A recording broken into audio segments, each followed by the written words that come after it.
a great show. We're going to keep it rolling. From Vanessa Bayer, we now bring you Chris Thayer.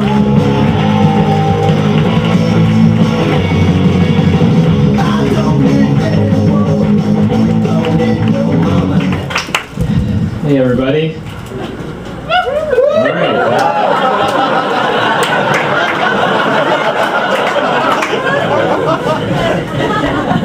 They close the door and I have to stay out here. It's an open the door just in case. They didn't like me. Guys, do you like him? Now, I know you're lying because you don't know who I am. You've never seen me before. It doesn't make it better. Close the door again. No, leave it open. I'm kidding. Okay. Yeah, it doesn't. I don't know if I like you. Stop it! Shit. I couldn't get in the light?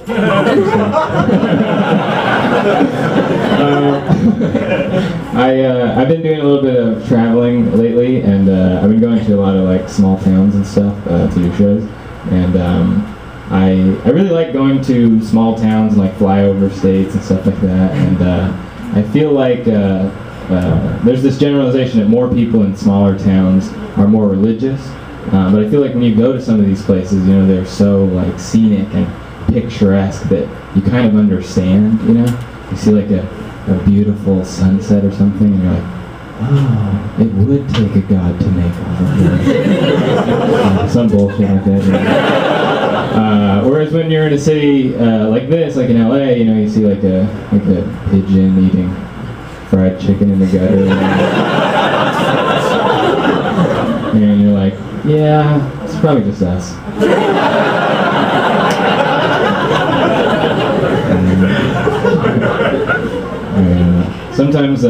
Sometimes when I brush my teeth, I feel like I have to look directly into the sink when I'm brushing my teeth, because I feel like if I look up and make eye contact with myself in the mirror, it gets to be a little bit too real. Like I see myself in my reflection, I'm like, oh shit, I'm not immortal.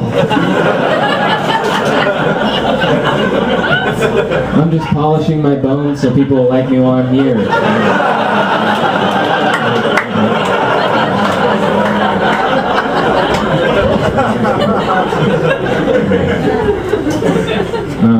I am surprised that people still keep babies, you know? That shit's crazy, right?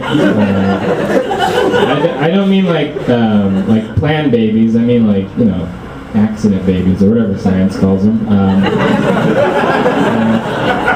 I'm not a scientist.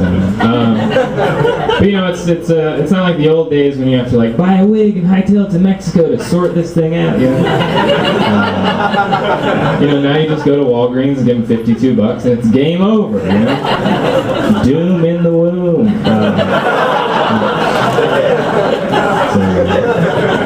It's a great time to be alive, is what I'm trying to say.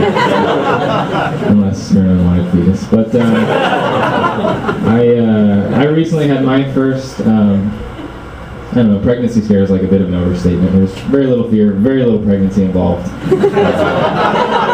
Highly recommend it. It was more of like a contraceptive blooper with fetal overtones.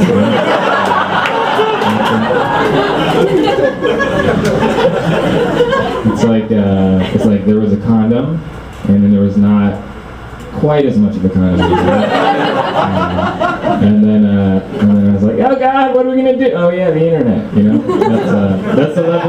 that's the level of fear that sinks in now. Before you're like, Google's a thing. We probably got this covered. I didn't know what to do. It was a Sunday. I figured Planned Parenthood was probably closed. I didn't know if I had to like find some kind of a map that leads me to a chalice that I break to get a key of some kind, or if I have to go to a church and ask somebody for permission or something. I don't know what to do.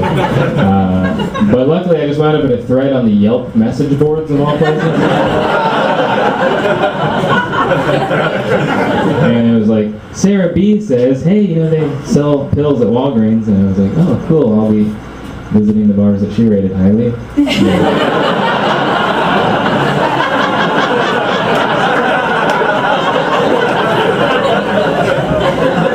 There's a lot of different ways to use that website. But first, me and the old lady, complete stranger basically, we went to Walgreens and we're like, hi, we just need a pill for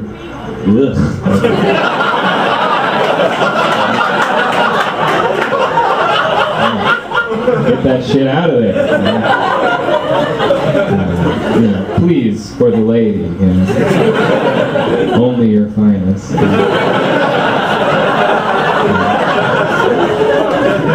Generic option. Wallboard, whatever you got back there.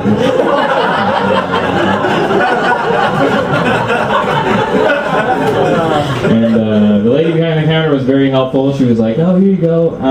There's 2 pills in that box, and you should talk to the pharmacist at the next window and see if she should take them at the same time or take them separately. And so we go to the next window, and the pharmacist threw me for a bit of a loop because he was like a 65-year-old man, and I didn't know I was going to have to deal with any real adults in this situation. So I was like, oh God, maybe we should keep it, I don't know. I'll get a job, we'll make it work, I'll change my ways, But we go to the next window, and the lady I'm with is like, hi, should I take these pills at the same time or take them separately? And the pharmacist goes, if you take them at the same time, you won't forget to take the other one later.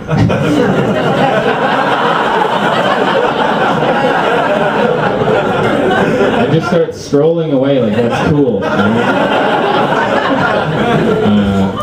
So I'm like, oh, could you immediately get the fuck back over here? Because that did not sound like real medical advice. And he's like, oh, I'm sorry, did you guys need something else? And I was like, not something else so much as the same thing, but better? Is that an So to clarify, the lady was like, okay, so I should take these pills at the same time? And he goes, I would.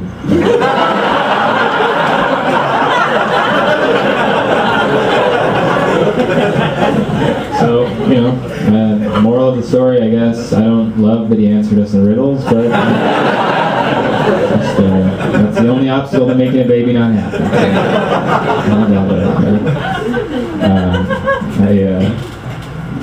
When I was younger, my mom's friends would often say things to me like, hey, one day, you are going to grow up to be a real heartbreaker.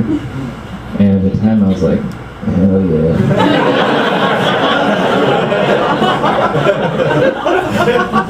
Future pussy.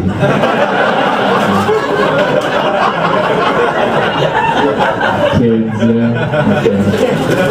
And now that I'm older, I realize that that's not really a compliment at all. Heartbreaker. It's like, hey, one day somebody's going to try to love you, and you are not going to be able to accept it. Get in there, little man. You're gonna have to hurt people just to wind up alone.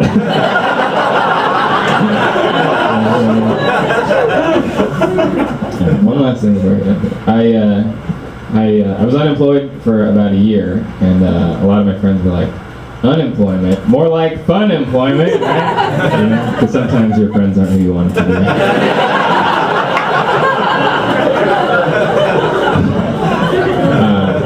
But I found that it was not fun employment as much as it was like alienation and depression employment. You really just have a lot of time to avoid your thoughts and try not to spend money you don't actually have. And so during this year, my mind would wander these places where I'd be like, hey,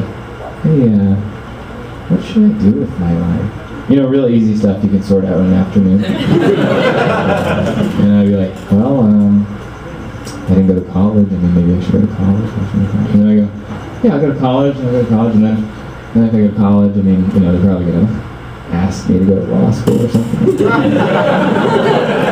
I know they don't normally do it like that if you don't apply, but they'll draft me in and I'll let them have it. And then if I do that, I'll probably become like a lawyer, like a good lawyer, decent, get pretty good at greatest lawyer of all time. And then I can try to use that as like a sort of a platform to sort of do something noble, like some kind of helpful, and sort of try to fix like all the world's problems, or whatever, you know, while we're fantasizing. But then I would think, well, you know, it is kind of hard to please everybody, you know, so I'm actually probably okay to just keep sitting here and not really do anything. It's this cool loophole I found where if you aim high enough, you actually wind up laying back down. All right, I'm Chris Thayer. Thank you very much.